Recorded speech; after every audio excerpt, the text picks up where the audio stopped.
What's up everyone, Cheese here for my first uploaded Wi-Fi battle here on MoshPit, and this one's versus Vapourdrop105 with some numbers at the end. So yeah, let's get through it. I lead off on my Dragonite and he leads off with his Gliscor, so I don't want to overpredict, so I'm just going to go with it straight with the Dracometer, and he brings in a T-Tar, so I was confused on what he has to take for a Dracometer, and from the looks of it and seeing that this is a Scarf-Tart, I don't think he has really much to take a Dracometer on this team. So I go ahead and switch out, knowing he's not going to overpredict, and then he's just going to go for safe Stone Edge. So right here, I don't know what he's going to switch into. I'm predicting something that's going to either take advantage of my Earthquake or something to predict my rocks to take care of my Pert. So I go for the Ice Beam, and luckily a Berlin comes in and it hits it hard. So right here, I knew he wouldn't want to Spore, predicting maybe a Rest Talker to fodder maybe. So I really have nothing to switch into in case he spores, so I switch into my Jolteon, seeing how he has a Gliscor and a T-Tar. This thing can be really useless, but somehow I live with a good amount of HP that I can live with Sandstorm. So now I'm predicting him to switch out so I can die to the Sandstorm, so I go for the Baton Pass, trying to get some switch advantage. I switch out to my Specs Heatran, knowing so far he's not going to have a Suicune. Since he does have a Gliscor and T-Tar, he's going to have a Starmie. But unfortunately, right here, I do miss my Fire Blast, but I stay in knowing he's not going to go for the Earthquake, maybe go for the Rocks, or maybe for that U-turn.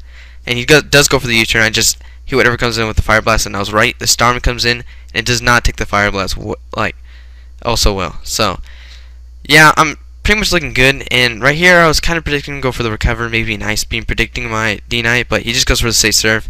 But seeing that it's a Leftovers Starmie, I can live this pretty well, that I can get a Fire Blast off.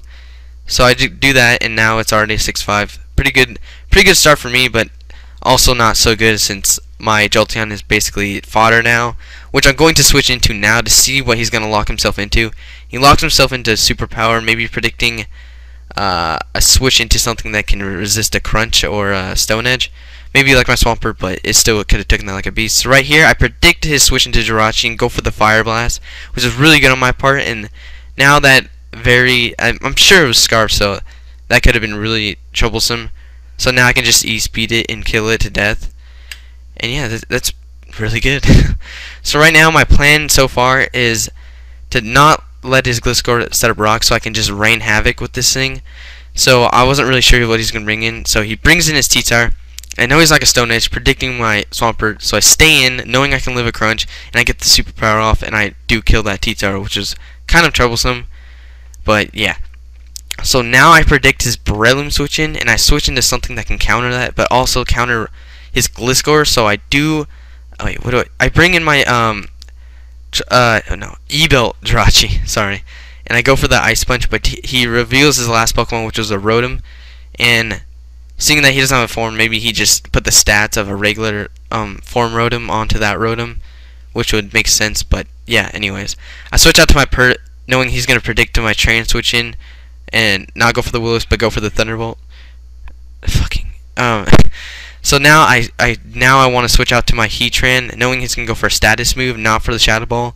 And he does go for that Toxic, and now he has a choice to make either let his Gliscor die, or just fodder out his Breloom so he can get a safe switch into a Gliscor. And that's what he does, and he switches into his Breloom, fodders that, and now he's going to proceed to switch into his Gliscor. So right now, I think things are looking pretty good for me.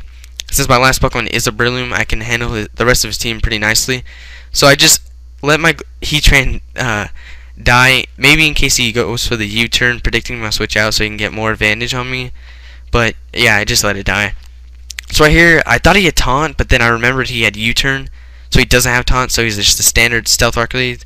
And I go for the Siege Ball, and it misses, unfortunately, because due to Sandveil. So I was like, alright, it doesn't matter, I can still live a lot, since I have defense drops and HP, no, not defense drop, defense EVs and defense, I'm sorry, defense and HP EVs. So right here, he does get an EQ crit, which is quite unfortunate. I do miss again due to Sandveil hacks. I was like, you know, it doesn't really matter. I can sport again, but he does get another crit with Earthquake. So that's really unfortunate for me. And now I'm gonna have to find a way to get around this. So I go into my Swampert and go for the Ice Beam.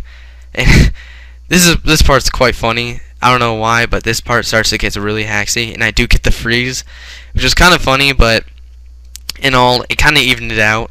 Even if he did have Paint Splitter or whatnot, I wouldn't have subbed because the Sandstorm was up, and I just would have spammed C-Bomb, but anyways, yeah, he did get the 2 crits, and I missed both times. So now I just start spamming Earthquake, and excuse my brother because he gets mad at fucking Mario Tennis. So, anyways, I go for the Ice Beam, killed off with a crit. It was useless since Sandstorm would have killed it if it didn't kill. And now he just switches into his Gliscor. He's gonna live this Ice Beam, but he's gonna barely live it, and then he's gonna be able to roost it off. So my plan here was, if the Ice Beam didn't kill when he roosted, I would just switch into my E-Belt Jirachi on his roost or his Earthquake, took in the Earthquake, and then kill him off with the E-Belted Ice Punch, which would have killed even if he roosted from that point on, because he's, oh my god. Okay, that's embarrassing. Well, anyways, I get an Ice Beam crit right here. I'm very sorry about that, but I explained my plan from there on. And yeah, good game, Vapor. Sub him, sub me, sub Moshpit, comment, subscribe, and peace out.